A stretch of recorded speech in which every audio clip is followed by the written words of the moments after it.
potential directions we can move in the future with our GIS. So I will introduce Trey Gavin. He is here to kick things off from ESG.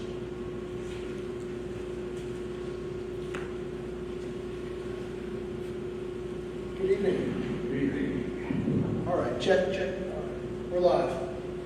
Thank you, Molly. As Holly mentioned, we're here tonight to talk about GIS and really wanted to get, we've been working closely with most of the departments by now to determine where we want this program to go. And I think we got to a point here, and we're going to kind of break this down in several different ways for you. But we've come to a point here where we want to make sure that council and all the department heads understand what GIS is, understand how it can be utilized, and so we put together a presentation.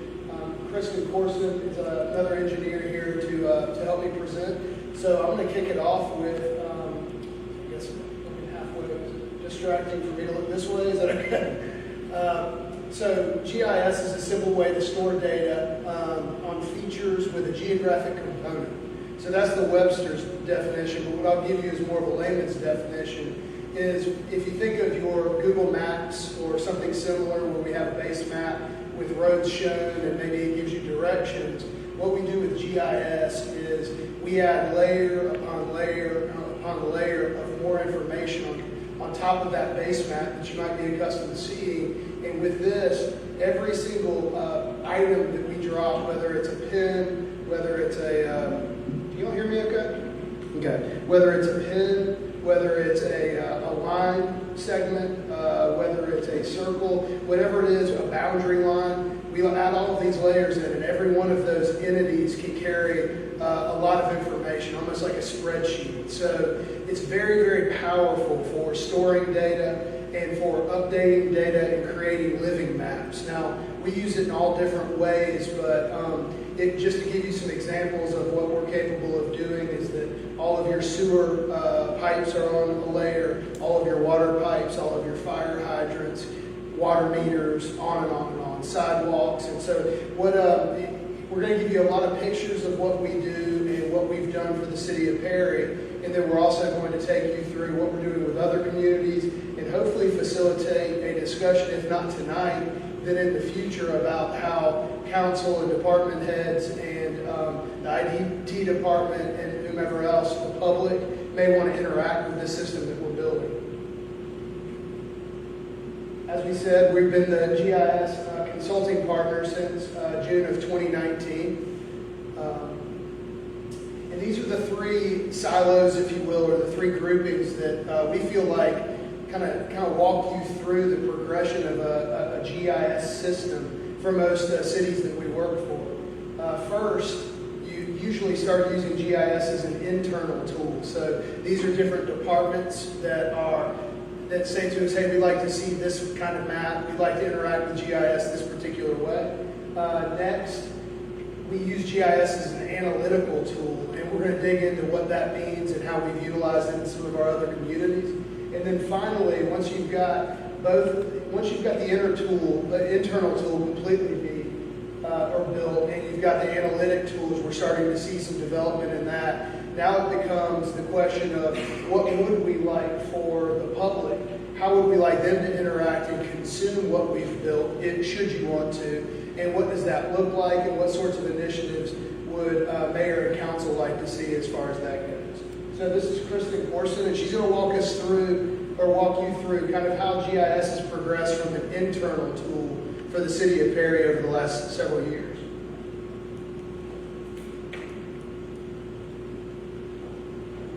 Good evening. Like Trey said, I'm Kristen Corson. I work with him at ESG Engineering. I've currently been working with Brian and Chapman Murray and Ansley and Holly and several of your department heads in different departments. And so mainly we've been engaged with planning and zoning, community development, utilities over the past 3 years. And we've kind of branched out a little bit into public works and into talking with the fire department in the last year or so. So I'm going to kind of go through some of the maps that we've created for them and some examples of what we've been doing. For planning and zoning, we've worked with them to keep the zoning map updated anytime there's a change to zoning. Brian lets us know anytime time to do some annexations or some de-annexations. We upgrade the maps and update the maps to show that. We have a city properties map that we've created that just shows everything the city owns. The planning areas map, the council election districts, and then we also have maps that we get from other sources, such as the state elections map and the U.S. Census. This is an example of what the online structure of the actual map looks like. So you can see on the left-hand side of the screen is the actual map showing the different colors of the city council districts.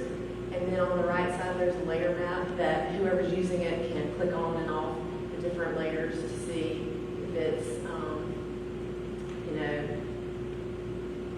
let's see if I can get this to work.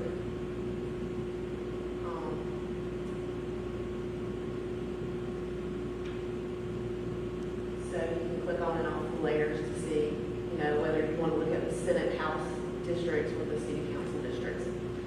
For community development, we've interfaced with the InterGov permitting system that they were already using.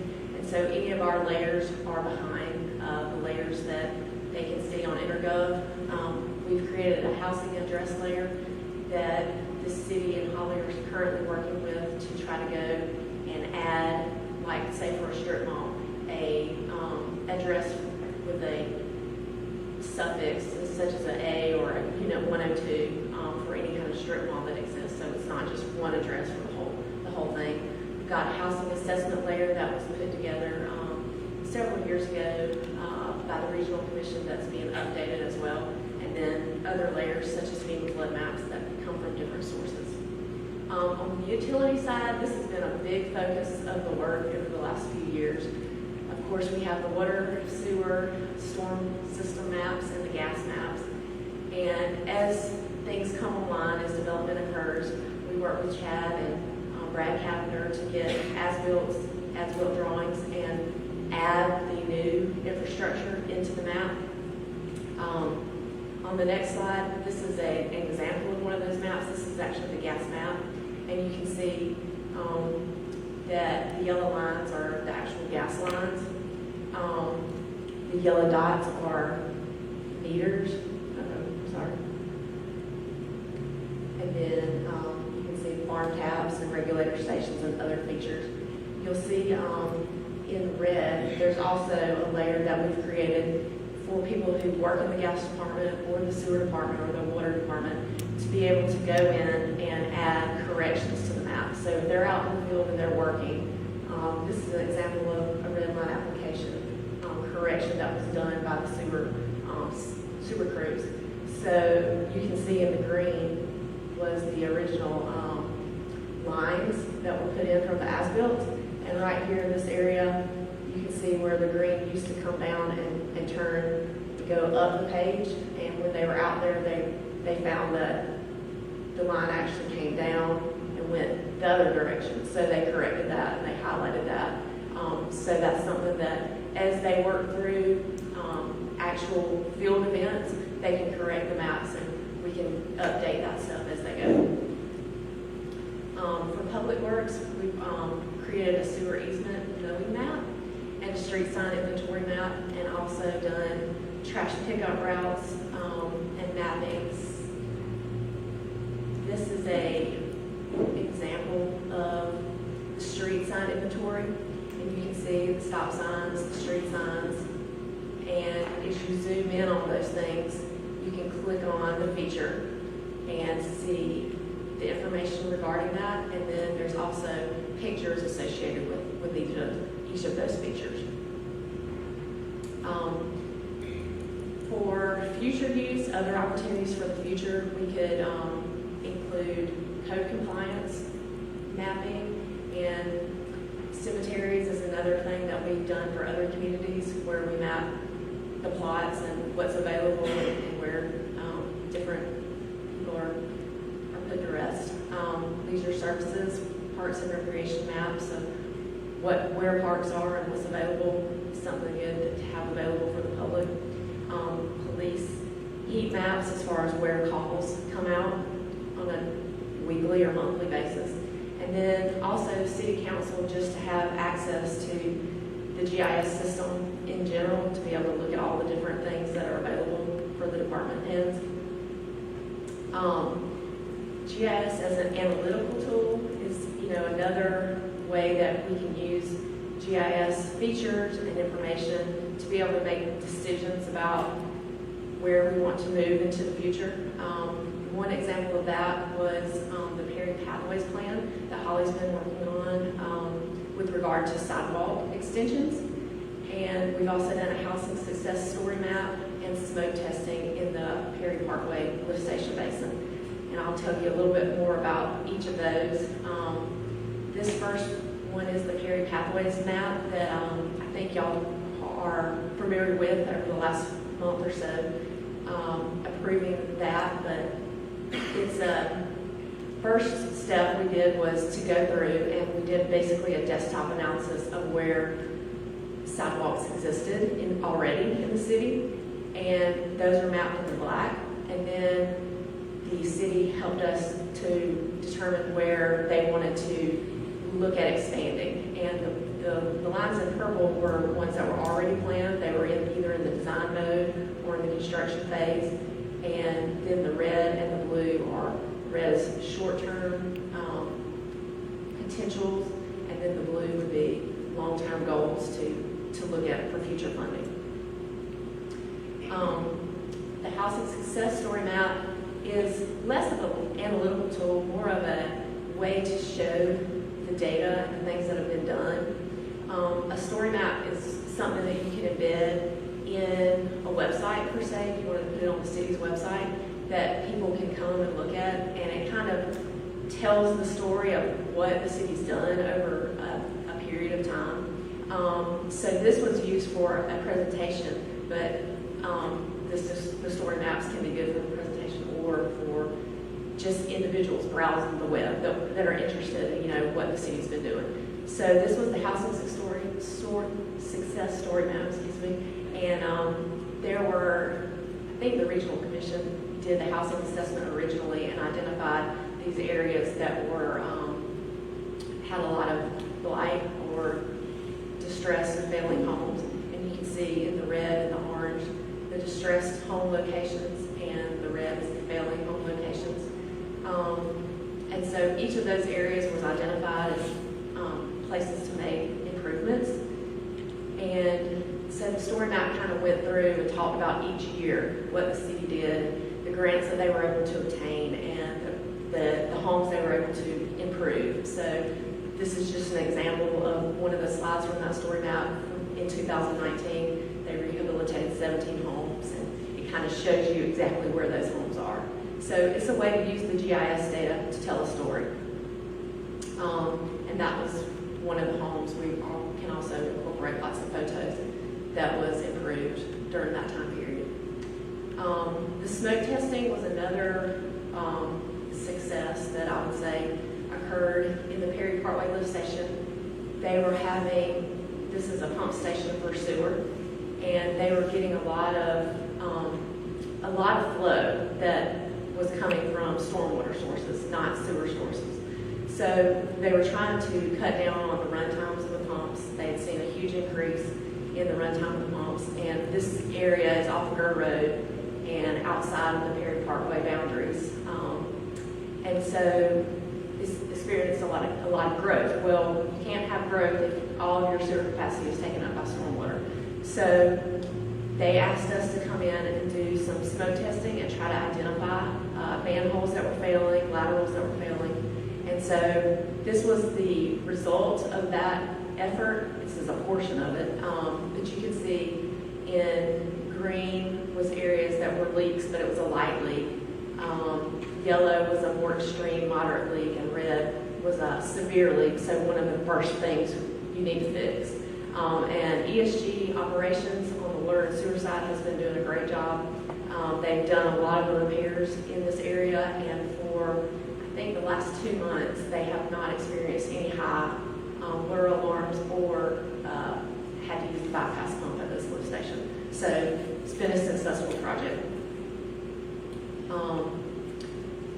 proposed utility applications for analytics. There's a lot of growth still occurring in the city, and utilities has been a focus of issue for some of the expansion areas not having sewer service. And so one of the things we've looked at is creating a map that basically shows the utilities available in each area, and also the capacity that's used up by current homes, and then what would be available, and then also overlaid with the capital planning forecasted improvements to the system, so that as development occurs, you can map where that development's planned and look at if there's capacity coming through the capital plan, or potentially we need to rearrange the priorities from the capital plan. The fire department has also come to us with a couple of ideas for proposed applications and analytical ways to look at their data.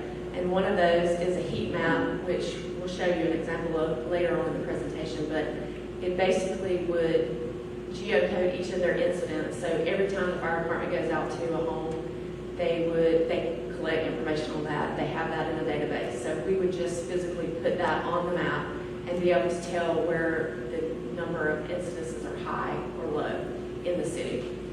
They've also talked about mapping their fire station locations and time to drive to all areas of the city to help plan for new fire station locations. And knowing that where your incidents are primarily can also help with that. And then they've talked about doing a fire fee billing data map layer that they can lay over the commercial district to ensure that everyone's getting charged appropriately.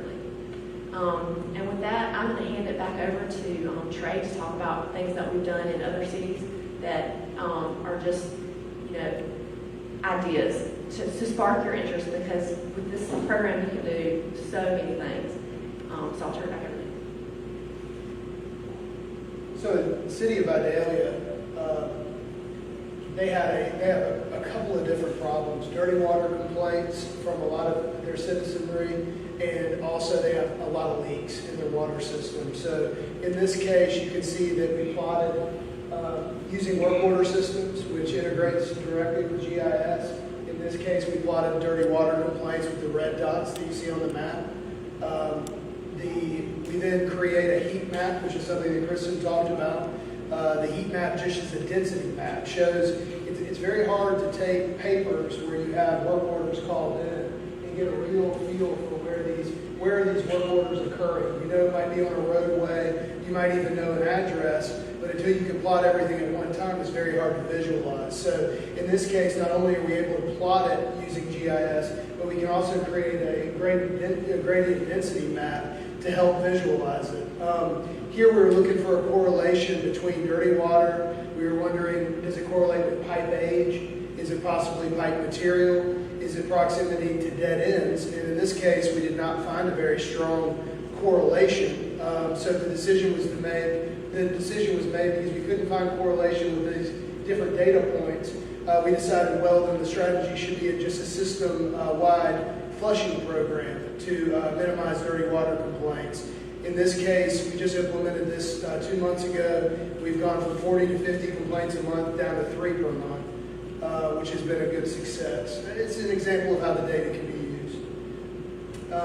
Leak reports. So we took everywhere we had a work order to come in and repair a pipeline, or a complaint or work order called in by a citizen saying, hey, there's water leaking up out of the ground. All this was categorized in paper or in a work order system, but with no geographic feel to it. So in this case, again, we plotted everything, created a heat map, and then cross-correlated that with the pipe type, so the material of the pipe.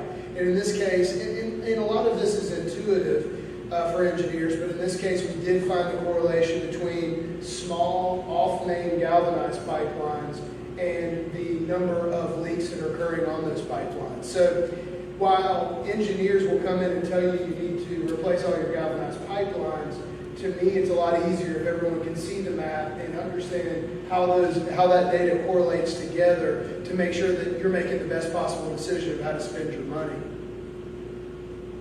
here is a City of Douglas crime map. So in this case, the City of Douglas came to us and said, why can't we put our crime data on a dashboard style map for public consumption? They wanted, number one, let's see if I can see where the shoot up here.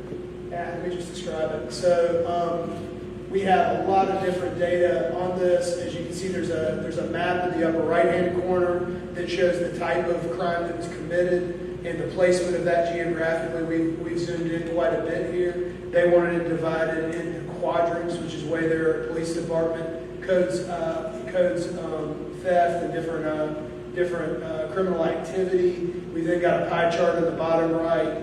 We've got a bar graph on the bottom showing year. And the point I wanted to make, and to support some of what Kristen said, is the beauty of this is everything's interactive. We can build these dashboards on anything you can imagine. As long as there's data there, we can build dashboard after dashboard where should a council member be concerned about crime in his or her district, should it be something that they like to push out to their constituents, these can be built and passed by email. They can be built and put as part of a website. But in this case, the city really wanted to watch the trend of how crime was affected year to year, and you see that in the 2016 down to current time.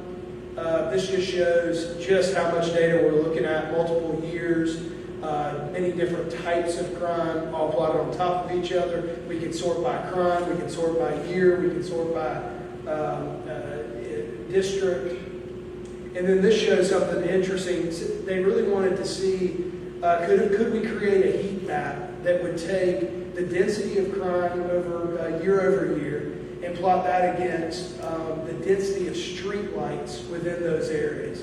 And some of this is still ongoing. This was an idea that I believe the city manager had, got us to plot it, and we created a heat map that shows that overlay. Areas of concern shown in the dark grayish, bluish hue that you see there.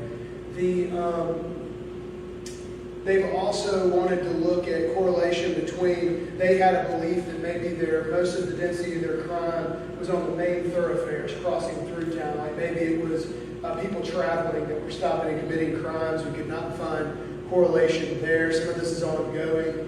Douglas had another idea, from a presentation like this, of what about looking at sidewalk connectivity to our bus routes? And what about looking at police officer routes compared to crime activity?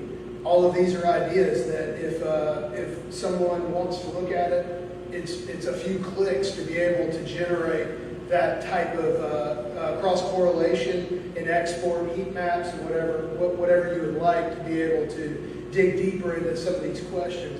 With the GIS, how easy it is to put GPS on your cop cars, which you probably already have, on your buses, you can kind of visualize how easy some of this can be. So I won't dig into this too deep, but the way capital planning right now is going using GIS as a tool is something that's really different than the way it's been through the past. Risk modeling is now becoming the wave of the future, and I want to just walk through an example of why. So I've got 5 minutes. The old approach, so many times for capital improvement, your water, sewer, and gas systems is based off of discussion with operators, where do you see problems, and then targeting growth and trying to facilitate service to that growth area. Right now, what we're finding is that those decisions aren't always taking into account the most important thing in my mind, which is how critical is that infrastructure to the overall facility of the city of Perry. If you can visualize a sewer rehabilitation project where we're concerned about failure and the consequence of failure with a particular pipeline, or maybe it's a water line where we want to invest in our water system, what the risk modeling does is takes into account the consequence of failure, not just the fact that it could fail or that it's old. So if you think of cities where so many of our dollars are stretched thin and going in so many different directions, what we want to make sure of is that not just the capital money isn't just going to the oldest infrastructure, but we've got to make sure it's going to the oldest and the most critical infrastructure. And so some of these software programs that tie into GIS, because so much data is there, all the work order data is there, all the type of the pipe, the types of the pipe, the materials, and all of this data is held in one place. The size, if we can add in the criticality component into this decision making, what you find is that we can create a table such as this, where all the way up to the upper right hand is your most likely, your highest likelihood of failure, but also your highest consequence of failure. And going down to the bottom left is the highest, or it is the least of both of those. So some of this data, while it seems like, hey, it's nice to have a living map, it's nice to have these analytical tools, we believe that it can actually help to formulate your capital improvement plans to where you're spending the best dollar on the greatest effect to your system and to your patrons. So last, and this is really a lot of the reason why we came today, is to talk to you about what can be done to push this to the public. This is completely this board and your department heads decision. What is ready to be pushed, what should be pushed, what do we want to push. So I would ask City Council, kind of some of the things that I mentioned to the city manager in a meeting a few weeks ago or months ago. What is the goal of the city website? What is important? I mean, I was visualizing, I know that you have a get-togethers here in the downtown, whether it's for food truck, get-togethers or whatever. Would you want to have a place where you advertise, where you also can push out what the proximity of parking? Where are the parking lots? What's the parade route? What is where the food truck's going to be positioned? Where do you not want them to go? Where do you want them to go? Such as this. Anything you can think of where geography and maps might be helpful. Anything you can think of where all of this data we have might be able to be put into action. And I think that so many of these questions, are we looking for the city website to become a place where anything that's happening, you can go there and be instructed as to where it's at and what it is, all in the same. So Kristen talked about story maps. To make a point that she made is that the story maps are fully interactive. So if I go into the story map and you think about a PowerPoint presentation like this, it's static. The beauty of the story map is that it's a place where the map, you can scroll around, you can go see how far this particular parking lot is from your proposed route. So you can see that this living map, this is a living presentation, not the one I'm presenting, but the story map is. So pretty well every existing map we have can be pushed for public consumption. One-click app is an example of what we've been doing very recently. We have several available maps, council district zoning that Kristen mentioned. Some that could be proposed, and I believe are being proposed. Waste pickup day. Hey, where's your closest pocket park? If you went onto the website and typed in your address, up would come your home and where our closest parks are to you. How does the parade route come by your house, for example? What are the school zones? What are the voting districts? Utility service areas? What other ideas do we have about what you could do? Yeah, you could have a walking tour where we push out an app that when someone comes to the chamber, they're told about these different historic, or whether it's food and beverage tours, what have you, where it's interactive, taking them through town and telling them a story while they walk. We can't have geographic triggered information that's pushed out along the walking route. Capital project maps, parade routes, resident resources, visitor resources, just trying to get you thinking. And that is it. Sorry for such a long presentation, but hopefully that in a very quick 30 minutes gives you an idea of what's possible and just gives you an idea of kind of what we've been working on. So be happy to answer any questions or address any comments, or Mr. Gilmore, if you had something to add. Questions, comments? I think my question is, I'm sorry, Go ahead. my question is probably exceedingly basic and way back at the beginning, but this would be current mapping for where lines and sewer lines and gas lines and all those other kinds of lines under the ground, they would be current, right? And available for people relocating into houses that don't know where things are.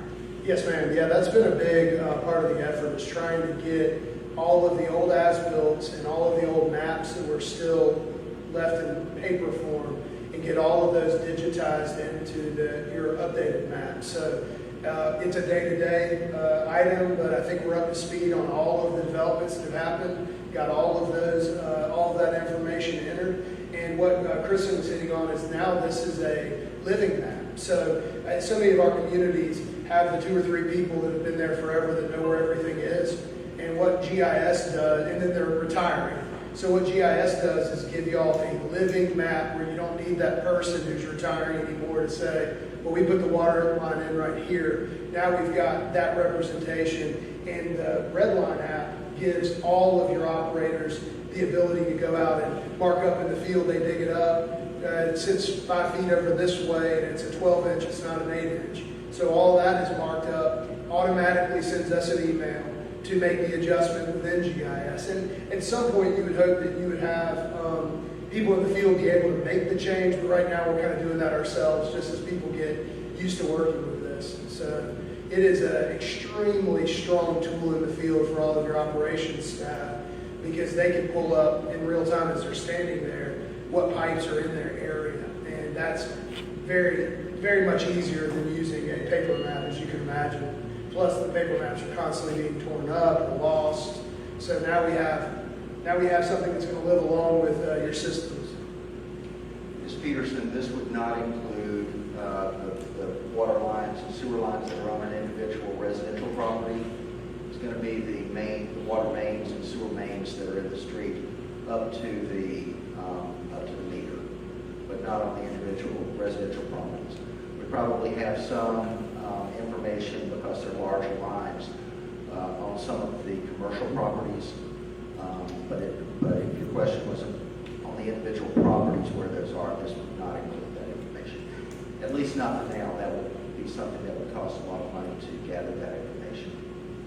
But did we, in the past, have those kinds of references? I mean, this is just a personal situation, but when we bought our property about 4.5 years ago, no one knew if they were, where the water lines were, or the sewage, or the gas, or if there was gas.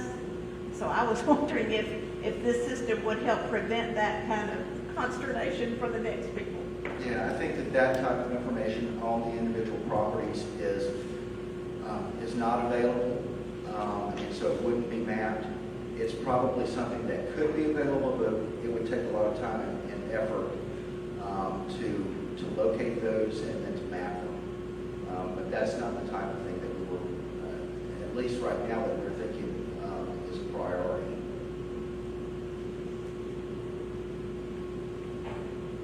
Yes, sir. I was contacted by a citizen last week, and I think they made contact with Chief Lynn. But I think any information about what you showed up here earlier about crime, where it happens, what location, maybe for the police department, even to the point of delegating or relegating it to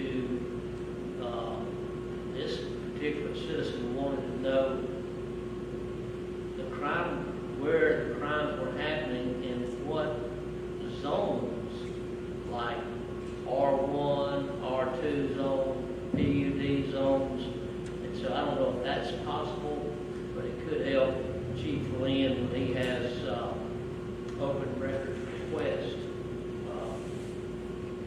if that's a possibility. Yes, sir, it is. So many times, y'all, cities are collecting the data even in digital format. So a lot of times we just need to put those in. So it's sometimes it's not too overwhelming. Relative to the zoning status of a certain parcel, if you clicked on that, would it be possible to include information going back X number of years as to the zoning history of that property? Like, for example, if it's currently zoned R1, 10 years ago it was rezoned to that from R2. Would it be possible to include that information in it? If we have the data, meaning the city has the data, if it exists, then anything's possible. So it's just so many times it's the thinking that, well, we just don't have the data, or it's not something we can get our hands on easily, or it's in a format where you go back to the archives. And spend months digging through it to research it. So most of what happens in GIS goes towards data that's easy to get your hands on. But the good news is you start here. And a starting point, kind of like the living map with infrastructure, from now on, the answer is like absolutely. It's so simple. We'll always have the data henceforth, but you kind of got to get started. And just to hit on your question, I want to be clear on this, is that part of the good news about what we have developed is that as developers come in, I do think it is easier to see if you're buying a lot, whether or not water, sewer, and gas is in front of your house. I think what Mr. Bryan was saying is that we don't have service lines within the properties on our maps, but we do have what's out in the street on our maps, and that's generally what people are asking for. So, yeah, but once it goes off the right of way and heads into the property, yeah, that's no longer the city's pipelines. But I believe your question was, do we have what's out in front of the property? The answer should be yes. And along with what Robert was saying just then about the changing of zone, because sometimes we've had this issue. If something was zoned a certain way, it was zoned this way with conditions. And so it could be flagged on your map that there are conditions. Absolutely. Because otherwise it's We have put, and Mr. Wood has worked tirelessly on this, getting your maps live and up to speed, and coming up with a protocol whereby that would be done every time there's a change. And to that, we've been successful. So now, as more things occur to council and to staff and the department heads about, what we'd like to see, then we can start putting those protocols in place and make sure that it's a placeholder for us. It's very simple to add comments and to flag those properties. We just have to know about it and what y'all's wishes are.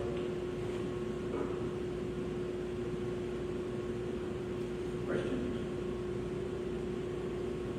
Thank you. Yes, sir. A lot of information. Yeah, maybe too much, but I can always come back. So thank you. All right, thank you. Item 3B is appearances. 3B1 is dismissed. Elena Gill with Digital Strategy Director at ITI Digital. Hi, I'm here to introduce Elena Gill. She's with ITI. She's their digital strategy, Director of Digital Strategy at ITI. They are a digital agency in Savannah. We do a lot of work with them. We really feel like ITI, Eleni and Megan in particular, are part of our office, even though she's in Savannah. We're in regular communication with them. But they did a presentation at one of our board meetings, and Mr. Gilbert suggested that they do this presentation to you guys tonight. So thank you for letting us here tonight. Good, thank you.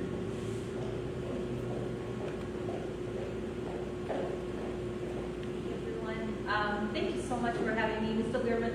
Thank you for extending the invitation. After we had some highlights in the board meeting 2 months ago. So, do we have the slides? See if I can figure out. There we go.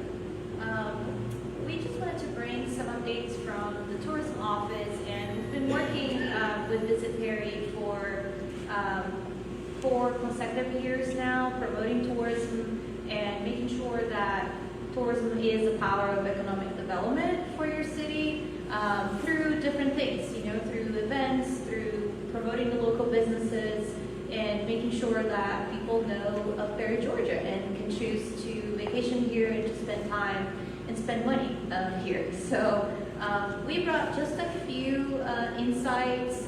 First, IKEA Digital, we are a team, you know, I'm here today, but I have a team to back me up that are focused on travel and tourism 100%. So that includes some digital marketers and then also software engineers for a few elements that we work together on the website for Visit Perry. And I want to say to get out of the way, if you hear a mixed accent here of Portuguese and Southern together, I am originally from Brazil, so Annie can turn on subtitles, right? The work that we do is, like I said, 100% tourism focused in our agency. So all of our clients are destination marketing organizations, such as the CVB here in Visit Perry.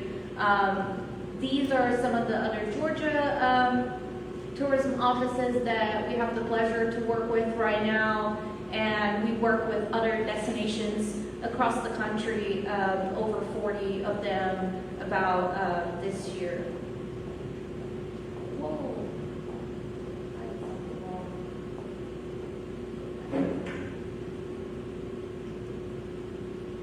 All right, great. So the first part I wanted to talk about is just the social media strategy. This is what Becky just said, you know, as far as a partnership goes, we manage all of the Visit Perry social channels to promote tourism in the area, and it is a true collaboration.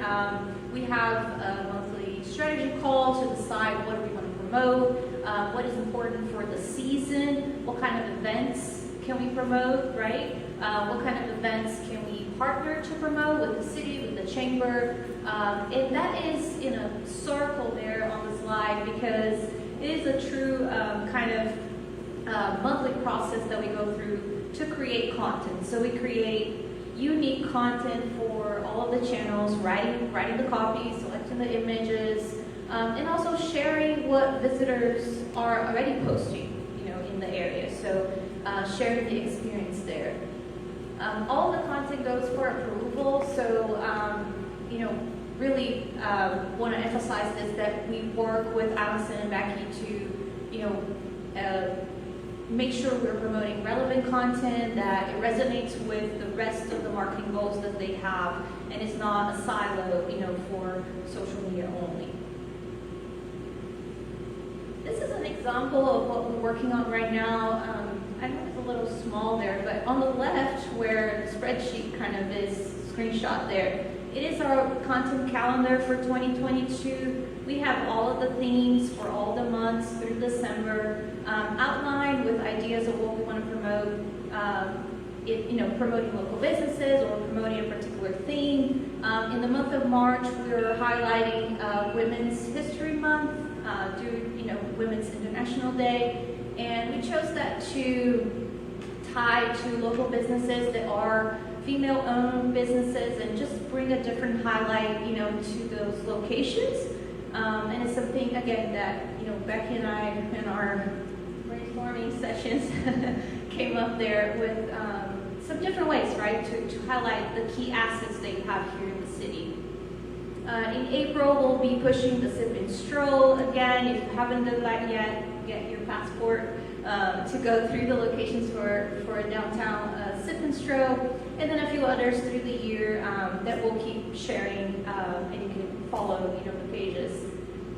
We also work with new strategies. So on the right, it's the Instagram guides. It's just a new feature on Instagram, a different way to reach people, and that's what we keep working together to make sure we're on top of what's new and what's, you know, trending, what people are sharing, and make sure Visit Perry is in the middle of that so people can find it. These are some examples from this month promotion on Women's History Month. As you can see, we're really highlighting the businesses, but also some of the business owners themselves, and these are some upcoming posts. Not all of them are posted yet, but just scheduled through the month, like the one from Michelle, and they're coming out later in the month. this slide with the numbers, so it really is to just highlight how important it is to have consistency with these strategies, and the reason why we work together to accomplish those with Visit Perry is to bring the numbers. So the numbers will speak for themselves here a bit, but we put in place consistency that the CBP did not have before in promoting the key businesses and promoting the key assets that you have for tourists that maybe from Savannah like myself that don't know everything that there is here to do. But doing that in a consistent way, you will be able to reach them, and you will be able to entice them, right, to return or to stay longer.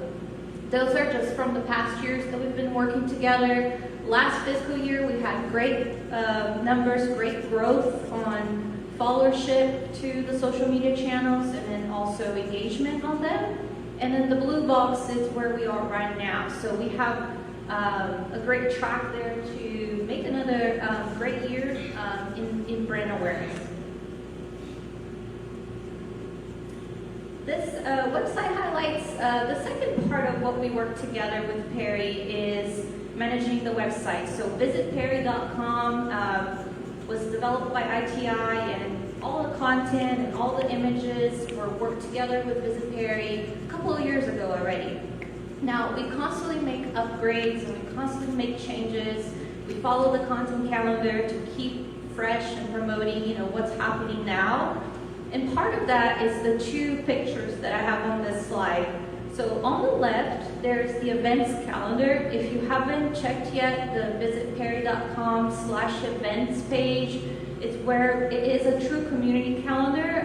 We add everything, obviously, that is tourism related, something that you would do, as a visitor to a new town. We promote there, and it is through software that we've developed to automatically aggregate events in your area by geofence. So everything that is being promoted on the web, that is, if you type, on Google, events in Perry, we are able to see that with this software and deliver to the Visit Perry website. So it really increases the research, and reach of what you can promote. We work with other destinations that don't have that, and it's very difficult for you to see everything that's happening, from a day-to-day perspective. So the little live music at so-and-so restaurant, it's difficult to capture that, but not with the solution that we have here in Perry. So that really broadens up what we can show to the visitor, and what we can make a case that there's always something going on. It's not only in October when the fair happens, but it's throughout the year. It's throughout the seasons. And then on the right, it's the Google Places. This is the business listings. So visitperry.com has a list of accommodations, restaurants, things that typically you would look for if you're traveling to that destination. We use a proprietary software as well to pull the content that is available on Google already and keep that information in the visitperry.com website. So we compete every day. If you're going to, I'm going to North Carolina in 2 months. We compete every day as a tourism website with Google itself, with you finding the information, on your phone. So we wanted to bring that content, that valuable content of real-time open and closure hours of restaurants, third-party reviews that visitors are leaving every day on the spot when they leave the restaurant, bring all of that to the tourism website page. So when they are discovering Perry through the promotion and through the website itself, they don't leave elsewhere. So they can get all the information in one place.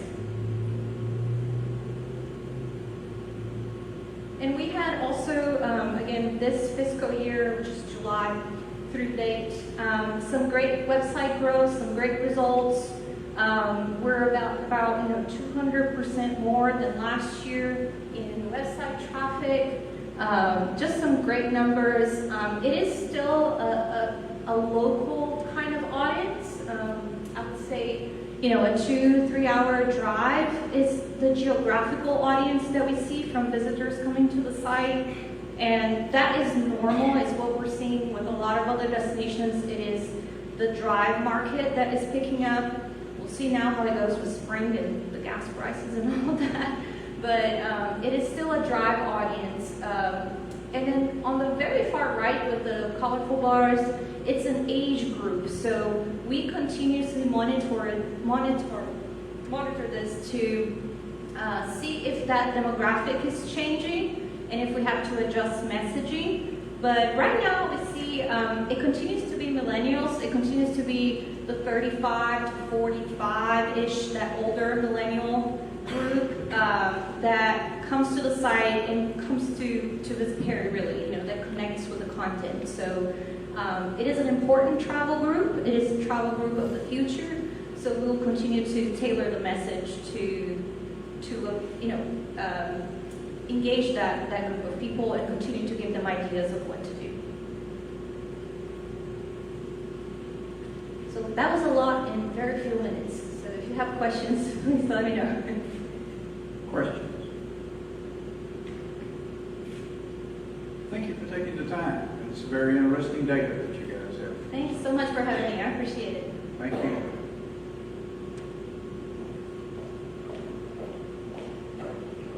Item 3C is the Office of the City Manager. 3C1 is a presentation of Gogogo government proposal for starting.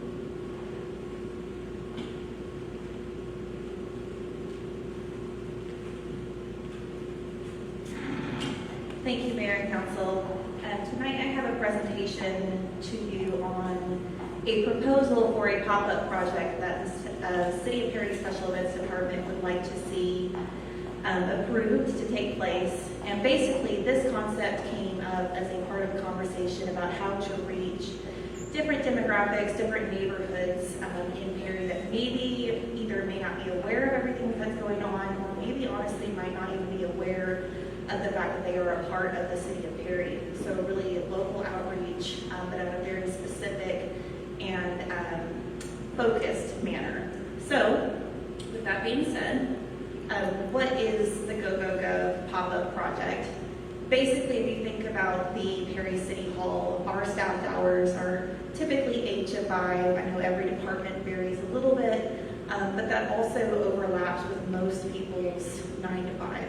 So if they need to come to City Hall and they want to ask us questions, unless they're able to do so by phone or by email, they may not be able to make that face-to-face contact with us, or it may be challenging.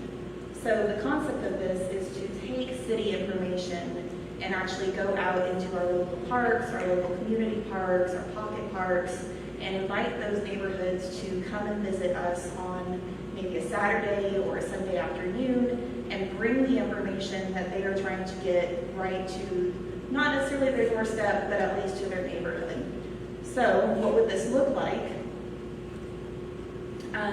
What people could expect from a pop-up would be basically we would show up to a designated park on a designated date and bring the city information that is relevant to that neighborhood. So for example, if there is a specific event that is coming up, if there is a specific issue in a neighborhood, if there is a specific program or something that a different department is trying to push, we could take that relevant information, bring it out to the community, and make those connections.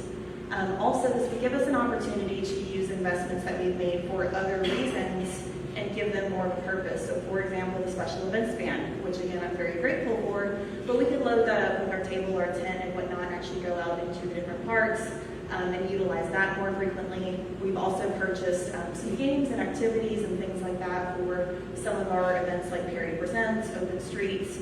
This would give us an opportunity to utilize those more frequently and make those connections with not only the families, but the kids, even the older generation. They might want to sit down and play checkers on a Saturday while we talk about their city utilities bill. Community engagement would be a big reason why we want to do this. I think that the best way to make sure that we are getting accurate information out to our citizens is to have your city staff being the ones that deliver the message. So in partnership with different departments, I would like to organize this, but also make sure that I'm taking the message that either the different departments or their staff want to take. So for example, if Inter-Services had a certain program that they're trying to push out, sign-ups for soccer or something like that, they could bring one of their staff members and actually make those point of contacts. If the police department was really trying to push a specific message about car seat safety or something, and they wanted to send an officer to come with me, then they could have those point of contacts there as well. But maybe it's something that that department isn't able to provide a person. They could give me that information and I could relay it for them. So some of the potential parks for this, I have to be honest, I'm still learning all of our parks that we have here. This was a very interesting research project because we have a lot of pocket parks that I was not aware of. So it was great learning opportunity for me. But the main thing, whenever I spoke with Mr. Gilmore about this, was that he really wanted me to look into places where residents either may not be aware that they are city residents or people who are just kind of on the brink. So making sure that they feel included in what we're doing, making sure that they feel like we are reaching out to them, sharing that information. So these were some of the parks that I kind of thought might be a good starting point, but of course if there's any other recommendations, I'd be more than happy to hear those, and deciding how we would prioritize which parks do we visit first. But the way that this kind of came about was just thinking about the various programs that we've done in the past, whether it's the City Hall, what were they called?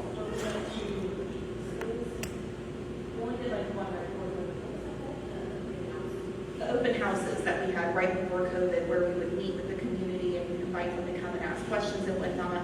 So a really engaging opportunity. But basically taking City Hall in a mobile aspect to the neighborhoods, encouraging them to come out, pick up information, ask any questions, and just get to know the staff members and the message that the city is trying to share on a more personable level. So what it would take to do this would be things that we've already got. We've got the resources. Like I said, we've got the band, we've got the table, the tents, the chairs. I would work with different departments to obtain the relevant information. So whenever we set dates for this, connecting with different departments to say what message is it that you would like me to present on your behalf, or do you have any staff, or do you yourself, or even elected officials, do you want to come out and hang out with me for an hour or two as we directly, connect with communities? The marketing, we would like to do direct mail marketing to the neighborhoods that we're going to reach out to make sure that they are aware of when we will be in their neighborhood and what we have planned for that. And then of course the big thing would be the permission to utilize the public parks. Some of the neighborhoods that were recommended do have like HOA parks, so we would have to discuss whether that neighborhood would be opening to let us come and do something like this. But I feel like because we're not trying to sell anything, we're really just trying to share the community message. For the most part, I feel like they would be open and receptive to that. What we would get out of this is obviously a big return on emotional investment, helping our citizens to feel like the city does care about all of our residents, that we want to make those meaningful connections face-to-face, answer questions, get that information out there directly from the sources so there's no misinformation. More engaged citizens, community outreach, and then just cultivating those connections that hopefully lead to volunteerism or more sponsorships indirectly, just anything that can make those connections. That's essentially it in a nutshell. So hopefully I painted a picture of the idea of what we would like to see happen. I welcome any questions that you guys might have. I had a couple. I think this is a wonderful idea. Would this be something we could do sort of in conjunction with a rotating town hall type schedule that we've kind of done in the past? Just a question I have. And then two, would food be included? If you feed them, they will come. Just those are my thoughts. Yeah, I mean, I think the town hall things were great. I think we were on a roll. Tabitha had a great thing going, and then of course COVID hit and made that kind of hard. But yeah, we could either do them in conjunction with, we could alter them. I mean, I'm open to working with you all any way that you want to see it take place. As far as food is concerned, we definitely could, as long as it works with the city guidelines, invite a food truck or something to come out. I think the biggest thing would be my first gut reaction would be, would people be paying for that food? And so they're coming out and getting information from us, but then they have the option to purchase food, or is this, I guess we have to navigate that. But I definitely think anytime you have a food truck or something, Perry loves their food trucks, so it would help get people out there. And yet, the more I read this, the better I liked it. I just think this is an amazing idea. I think Robert and I both, we've just tried so hard to get out there into neighborhoods and talk to people, and we've done that, and this would be great. I mean, I almost, unless there was some major reason, I could almost see this supplanting a town hall, or being certainly in its place, especially if elected officials went and explained some maybe priority item that needed to be explained at that time. But you're absolutely right. There are people in Perry that don't know they live in Perry. I don't know where all of those parks were, but I don't know if the Matt Arthur area was included. Yes, I think that would be the Black Hawk Grand Reserve Park. Well, that's pretty distant from Matt Arthur's school. Okay. Not distant, like 10 miles. I'm not talking about that. But the people that live in Grand Reserve don't live, Okay. they don't consider themselves the Matt Arthur neighborhood. So maybe if it was even the school parking lot, could be, those are two extremes of a developmental area. And so that would be great. I think it's wonderful. I think it's a wonderful idea. It's the opportunity to put directly into people's hands the information that they need, and I would fully support a direct mail out for that, because we want, if we're going to go to that effort, we want everybody possible to know about it and to come. So I think it's a great idea. Thank you. Yeah, I think one of the main things that we would want to do is make sure that as much as possible, we've got something taking place within walking distance of most of our neighborhoods. Obviously, that's going to be harder in some areas than others, but if this does get approved and I can put more research into it, I would be more than happy to sit down with community development and see what they might recommend in terms of some spots that either I've overlooked, or maybe I've focused too much in one area and we can spread that out a little bit. But once we're able to come up with the parks, then we would just have to come up with the prioritization, and then setting a schedule for this. How frequently do we want to do this? But I think the main goal for this would be not only to promote that sense of community, but also walkability, that most people can get to this by foot or bike from their neighborhoods. That would be the goal. I think it's a good idea. It reminds me of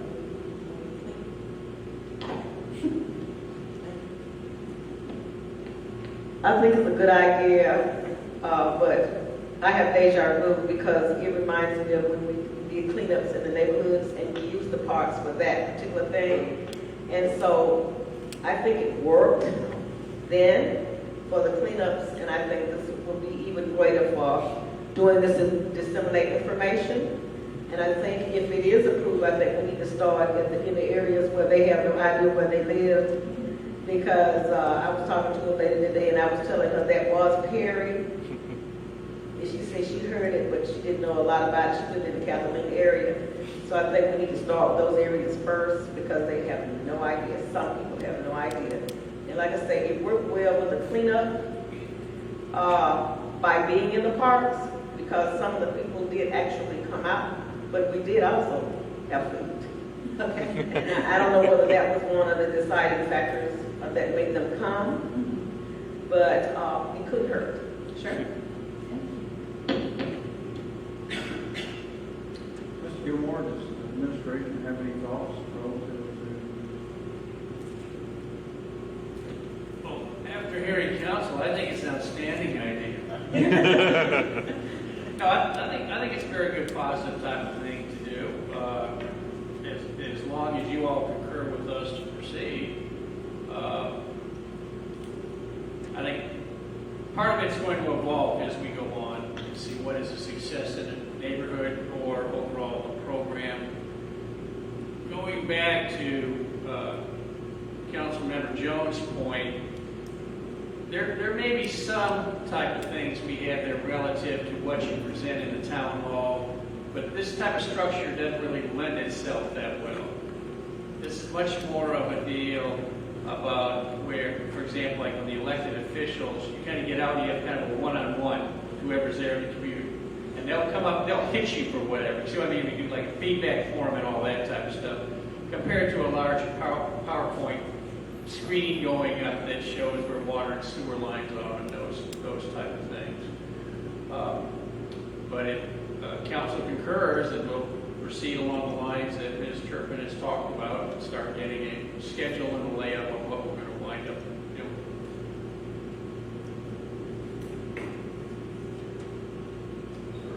Council, you want to move forward with this?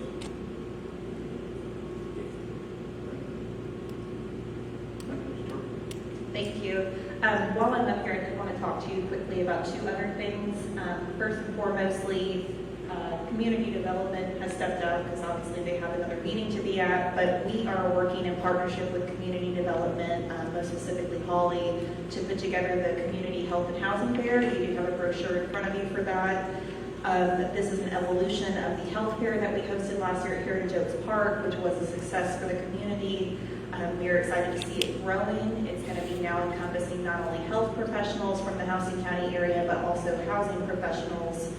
This event will have more than 20 booths that people can come and learn firsthand about different ways to make their lives healthier, make their homes better and safer. There's also going to be free mini workout sessions and free workshops that are going to be hosted by professionals in our community that people can attend. We've got a good lineup of food, so food will hopefully bring some people out. But this is going to be our first time hosting it at the Perry Event Center, so we're excited to see how this venue works for this event, and also just really excited to reach out and work with some partners that are, proud Perry businesses, proud Houston County businesses. And again, this was a success last year, so we're just excited to see it come back for a second year in a row.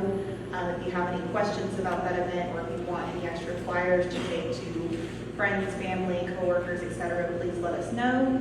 And then the other note is this week Food Truck Friday returns earlier than ever. If you believe in doing ring dances or anything like that, please say a little prayer or a wish, because the weather right now is looking iffy, but Kurt tells me that it's going to look better by the end of the week, so I'm holding him to that. But on that note, we have decided to take another level to communicate with our downtown merchants about road closures and about Food Truck Friday specifically. We want to make sure that we're doing everything we can to communicate the plans that we have for this event. And so one of the things that we are going to be implementing this year is a door hanger reminder that has the map, it has the road closure time, and it also has our special events calendar, as well as our contact information and information about some of the communication outreaches that Tabitha is doing. So hopefully this will be an all-encompassing reminder for our downtown merchants and help them feel more empowered as Food Truck Friday returns to downtown. One other thing that I'd like to give an update on is we are always evaluating how we can improve Food Truck Friday, how we can make this a more enjoyable experience for not only the food trucks and our staff, but also for attendees. And we are evaluating some of the ways that we can try to mitigate the increasing number of requests that we are getting for people to come and set up booths or hand out information, solicit information, and whatnot. So we are constantly looking for new ways to try to manage that. And of course, we always welcome any ideas, thoughts, feedback, or concerns that you might have. That's all I've got. Thank you. Thank you. Excuse me, Mayor. If I may, let me follow up a little more on that. It is our intention at the Food Truck Fridays not to allow individuals or groups just to stroll through the Food Truck Fridays soliciting money for activities or handing items out or any of that type of stuff. It's our observation that that is detrimental to the overall event that we're having. It's annoying for an awful lot of people, and it's not fair for those particular groups that may have indicated a sponsorship, to come in. So just want to let you know that's our plan, unless you all have any objections to that. No, I have to agree with you. I mean, we have no control. Once we do it, then we basically have to open it up to everybody. And people do not come to Food Truck Friday to be solicited by people, while they're eating their dinner and stuff like that. So I think we've created an environment people really enjoy, and I think we really mess it up if we're not careful. So we'll work with you on that. Okay, thank you. I know you've been under a lot of pressure, and I understand that, but tell them to call the mayor. Okay, I'm thank more you. than happy to tell them no. Perfect. Thank you. I know some people don't understand the word no.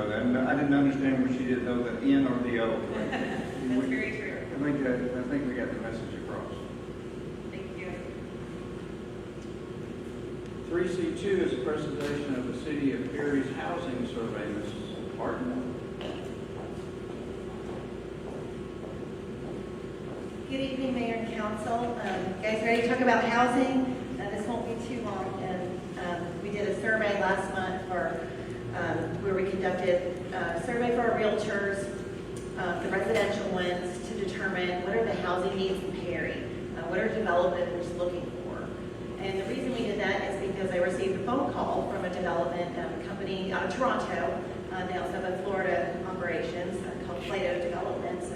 They said, hey, we heard that Perry's growing, they're pro-development, and we want to build houses in Perry. And I went to their website, and they have some great products from high-end single-family to nice rentals and multifamily. And I said, what do you guys want to build in Perry? And they said, what do you guys want? And so we realized, we don't know what the buyers are looking for. So we worked with the Brian Wood at Community Development and a residential realtor to come up with 6 questions, and we'll go over our survey, and if you guys want to talk any more about that afterwards, then feel free.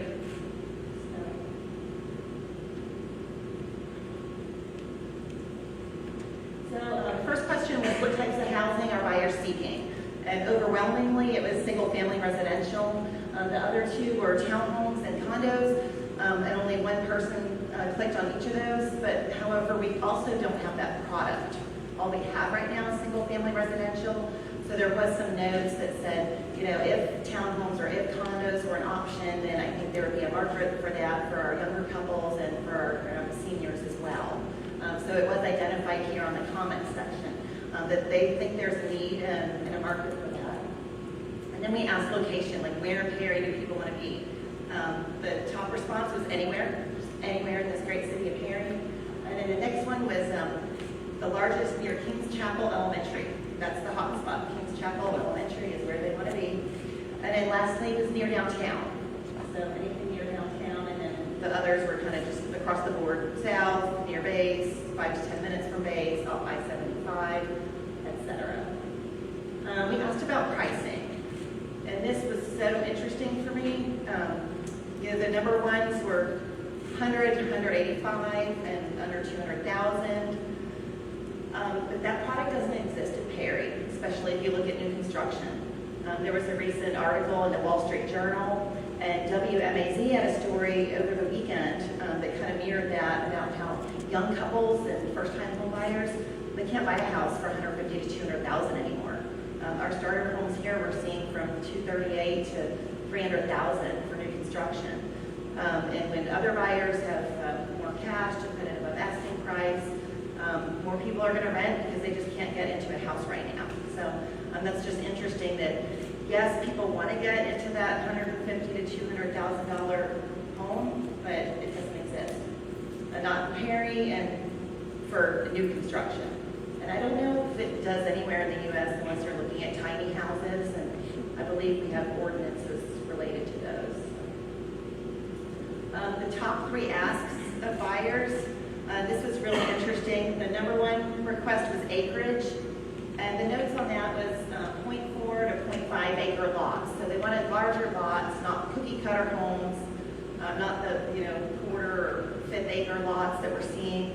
We also saw requests for 3 and 4 bedroom, good internet, home office. So with the increasing use of streaming devices, smart home technology, and remote workers, I think that's why the home office and the internet portion was addressed in the top 3 asks for buyers. And then we asked if there's housing choices not available that buyers are seeking. Of course, the larger lots were on there, that 150 to 200 price range. And then this is also where they did address the upscale townhomes and condos as a need. So that was interesting. And then lastly, since we had our realtors' attention, and we did have 24 realtors out of about 35 to 40 that we sent it out to, and so we know that they're looking for homes for their buyers in Perry.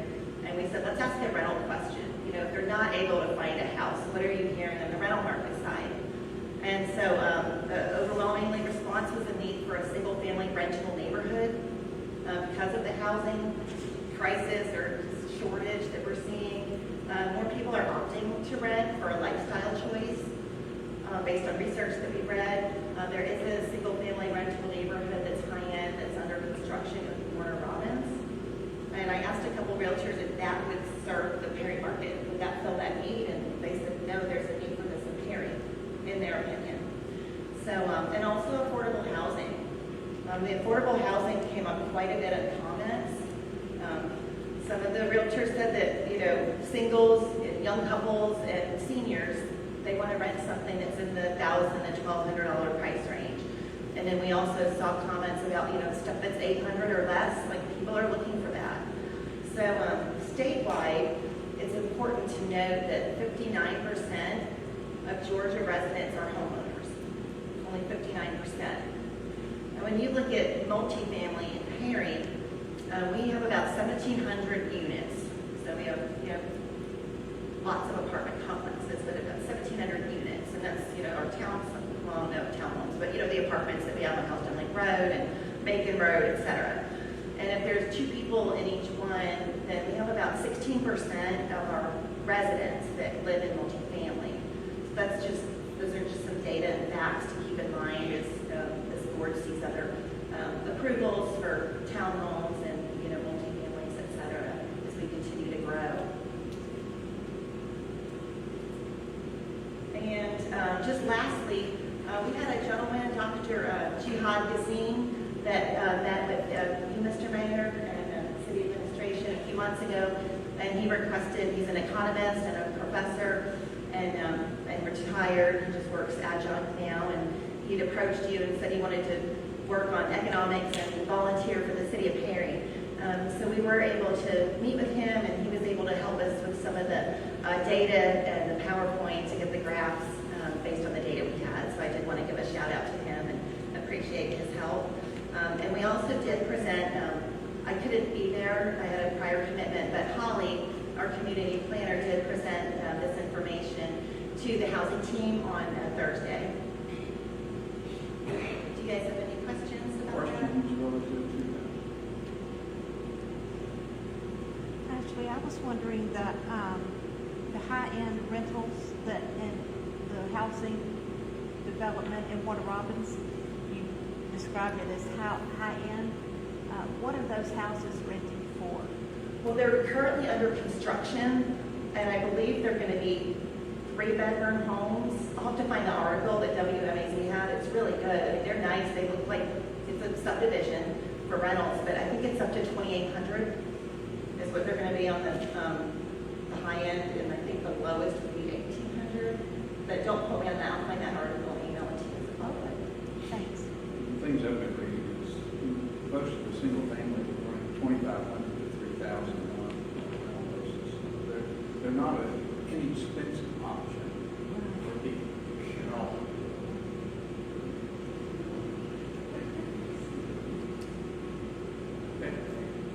Anyone else have anything?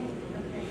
Ms. Harden also has a presentation of the Ag Tech Leadership for Sustainable Economics.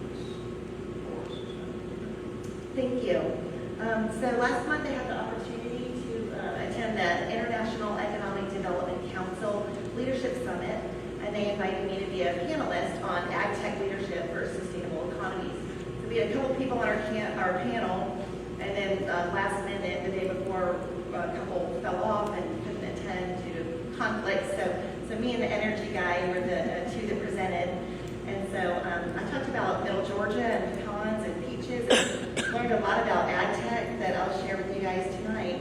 For the last probably 5 years, 10 years, we've heard that manufacturing manufacturing is going to be replaced by robotics, and we've seen that. But we've heard that about farming as well, and we are seeing that. We're seeing that in row cropping, where there are automated machines that are picking the carrots and the cotton and things like that. But regarding peaches in Middle Georgia, you can teach a robot color, but you can't teach it right. So we are a long way from automated peach picking. They really need human labor here. We also, in Middle Georgia, we have 4 large pecan and peach farmers. And when I say large, that's the 3,000 plus, 4,000 acres. You have, dozens and hundreds of the 300 and 400 acre ones. And they are using drones for scouting. They're using drones to look at irrigation and see where there's flaws. But they still do need human eyes to go out there and actually look and see, where the crop's damaged or something of that nature. On the pecan and the peach side, we're seeing technology utilized post-harvest. So here's a precision agriculture definition. It's very convoluted, but pretty much it's about increasing throughput, the quality of your product, and decreasing overhead costs. And so when you go to sorting, and this is for the post-technology for both peaches and pecans, we've seen a transition from human labor to machines. When Pearson Farms got their sorter that has 27 internal cameras that grades, that looks at the peaches and the defects, they went from 24 people down to 6. And they said that, yes, humans get tired and they can make errors, but these machines don't get tired. So they were able to increase their throughput, their productivity, and be more efficient.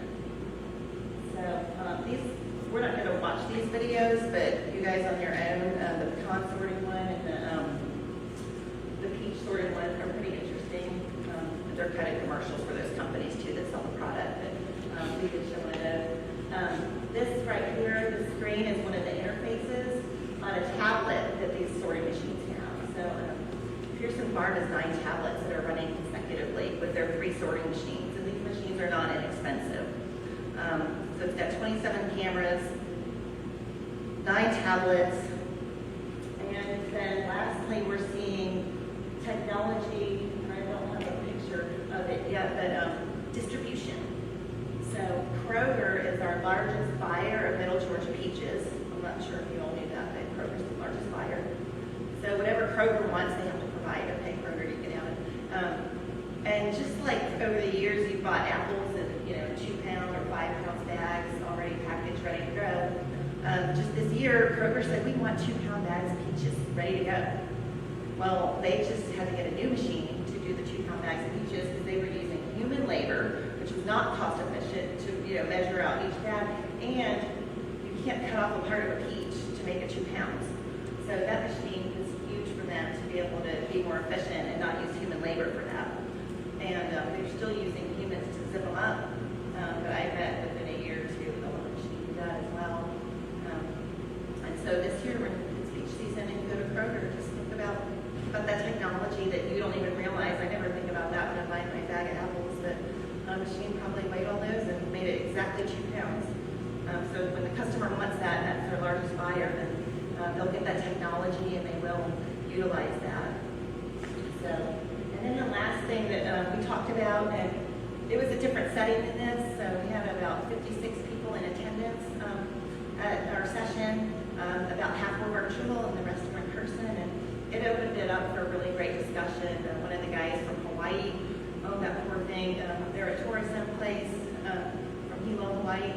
He said that his farm labor is the same as his hospitality labor, and they're big in hospitality, and he just has really trouble with his farm workforce because they'd all rather work inside at a hotel than outside. So our workforce challenges with farmers aren't like that, but we do have some. We know the ag workforce is aging out, and fruit's labor heavy, like we talked about. Robots aren't going to be picking peaches anytime soon. But Lawton Pearson, I love this quote, you can't farm remotely. And as he develops and implements these technologies that he's using on his farm, and he needs 20 highly trained people to come run those technology pieces, he's like, how am I gonna attract someone to Zenith, Georgia that is that highly trained? It's not a remote job. So that's just kind of a question to be thinking about, to consider as we look at the future of ag tech in middle Georgia and throughout the world. Any questions? Questions? You know, actually, I don't have really a question about that, except that, you know, we talk a lot about workforce development, and farms need workers, and they need manual workers, but also they need people that know how to operate this advanced technology. And they're afraid to put someone who doesn't have those skills on their $1 million piece of equipment. And so it's, you know, I don't know how much workforce development is focused on ag equipment and bringing young people to the point that they're marketable to big farmers.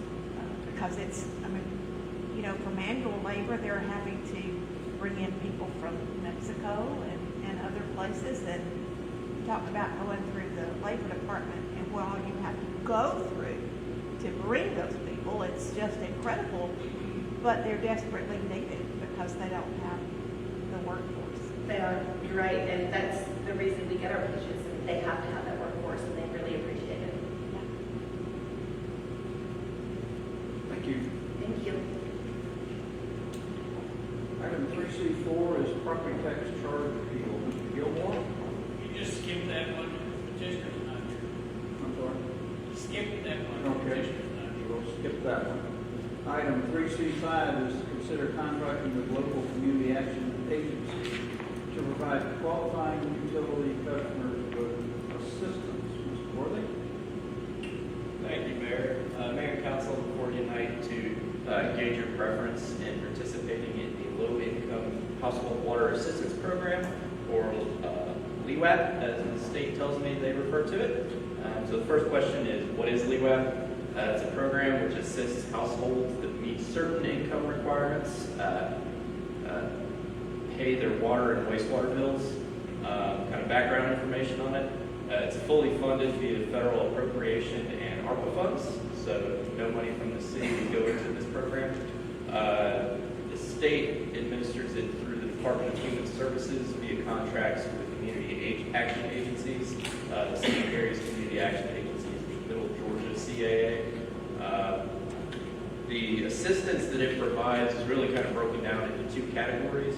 Number one, it will pay for those folks who meet the income levels to fully catch up their past due bills. It'll pay for the fees such as the reconnection and the late payment fees, and it will also provide reduction in rate charges, which that's a little bit confusing. We don't really reduce their rate. What it does is it provides a credit on their bill of $200 or $300 based on their income level and household size. Like I said, it will show as a credit on their bill, which essentially reduces their rate. The Community Action Agency holds a majority of the responsibility in this program. It is their responsibility to review an applicant's eligibility and to submit for funding requests to the state. They are also the ones that will send payments to the city for any eligible applicant.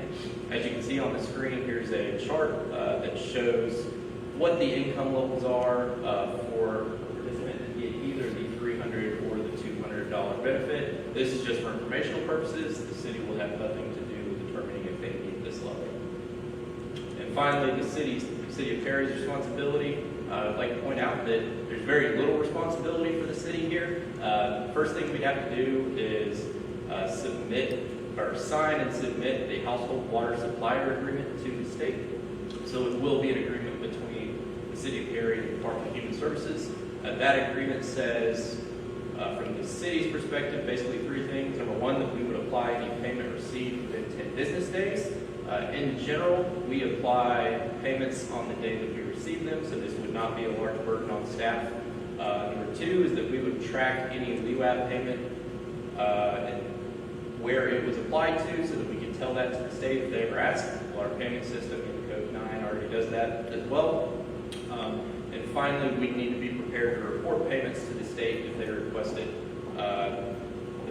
The sample report that they showed is very simple. They want itemized costs, so number of gallons that it paid for, the cost of those gallons, the type of service, whether it was wastewater or drinking water, and finally the impact of the payment. And by impact, there's really only two categories. Did they restore water or did they prevent shutoff? That's the two impacts that it could have. Is there any questions that you guys would have on this? Mr. Gilmore, the recommendation from the administration. The administration would recommend that council okay proceeding with this with a couple of additions. The first one is to emphasize for these people who are eligible that this program will only go on as long as there is the outside funding. In other words, you can't count on this all the time. And I can speak to that if you want me to, Mr. Gilmore. So right now, this is a one-time allotment. The state got $37.1 million. It's only for this federal fiscal year. So people have until essentially September 30th to apply for this and get fully approved. If they're approved, they have up to a year to spend the money. Most people in Perry will spend that $200 or $300 before the end of before a full year on their water and wastewater bill. If they don't, the city would have to return that money, but I would not anticipate that happening. Second item is that they still have to pay the fire fee, stormwater fee, and all that other type of stuff as well.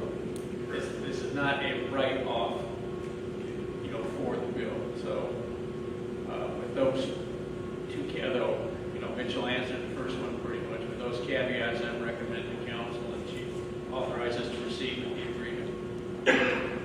Mitchell, do you know, and this may be a question you can answer, do they have the staff to process this? Because the one issue that we're having with DCA is they just do not have the staff to process the rent rebate funds. They have the money, they just can't get it through the system. And it's creating a lot of anxiety on the part of people who are supposed to be receiving. I don't know the answer to that. I will tell you, they, along with the state, along with the CAAs, are pushing this. From the city's perspective, there's nothing we would do. We either get the $200 or $300 payment, or we don't. So there's nothing that we would really do until we have the check in hand.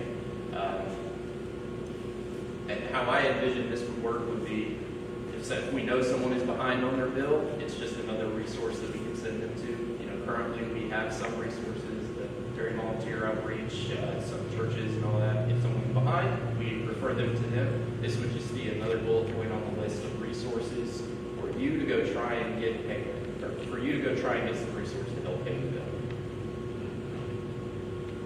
Council.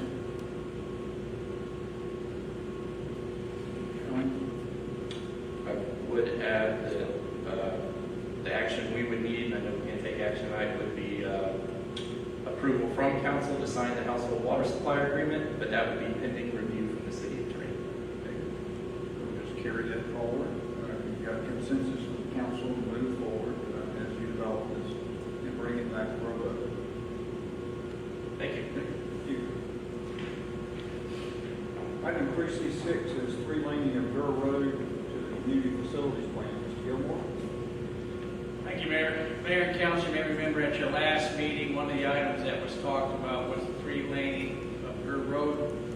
So the administration is recommending to council that they approve just adding that to our capital improvement program list. That is not saying it's going to be paid next week, but it does get in the lineup for consideration. Council. Okay, please move forward. 3C7 is consider advisory group for planning of the East Perry Destination Park. Mr. Gilmore? Thank you. This is a follow-up on an inquiry that Councilmember Albrecht had relative to what type of facilities, items, offerings that we're going to have. I think that Dr. Albrecht is just generally across the board with different types of things. They talked about, for example, the center that Warner Robins has.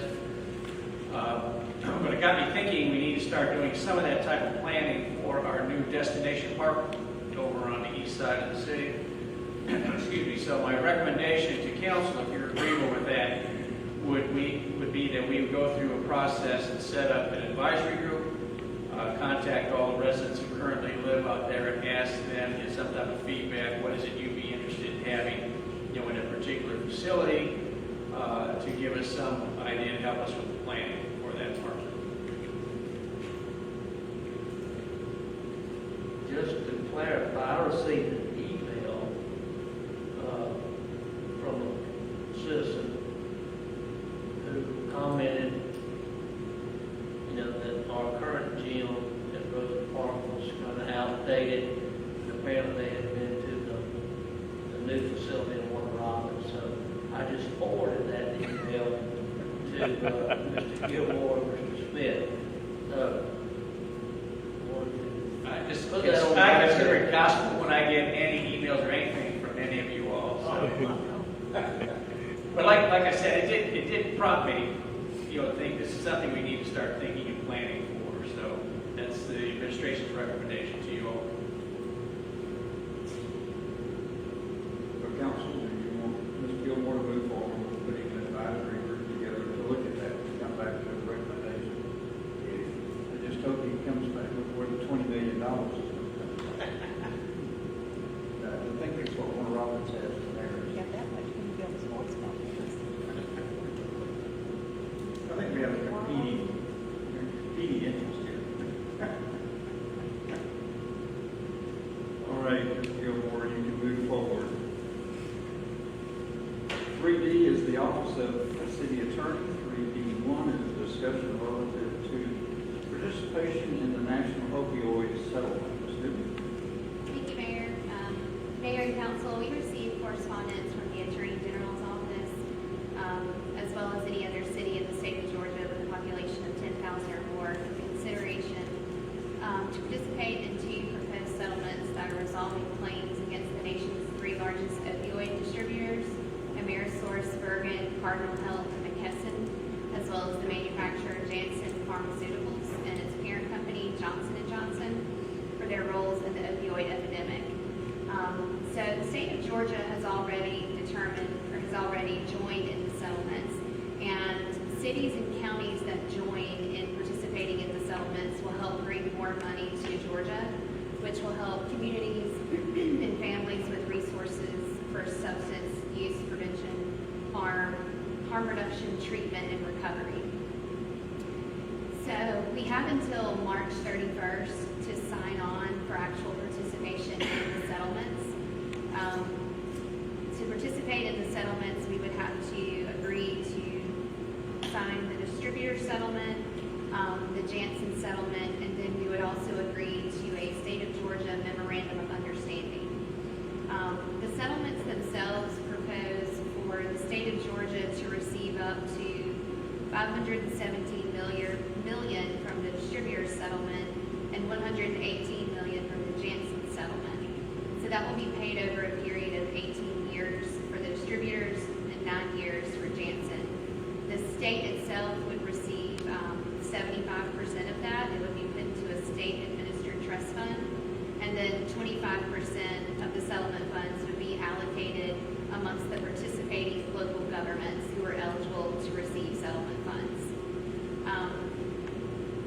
Also part of this settlement is what's called a litigation bar, which means that there's legislation that's pending in this current session that states that anyone who doesn't go ahead and settle their claim would not be able to file suit after these settlements are entered. Any funds that we may receive from participating in the settlements would be restricted in how they can be spent. They're primarily to be used for opioid abatement, and there will be a process set up for local governments that are participating to work with the state to determine what those types of programs could be to actually spend those funds.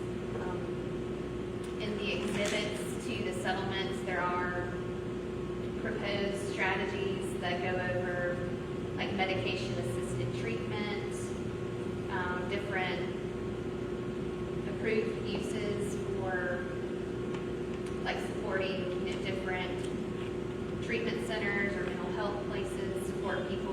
treatment and recovery. So there'll be a lot of guidelines that are put in place with the state to aid us in knowing how those funds can be spent. But this is just for your consideration. It's one of those things that the state is looking for cities and counties to sign on, because that has it increases the chance for the settlement to be approved if you have more participating jurisdictions.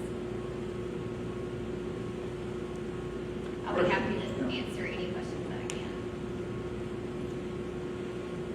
Comments, Mr. Gilmore? Aye. Ryan? Yeah. Okay.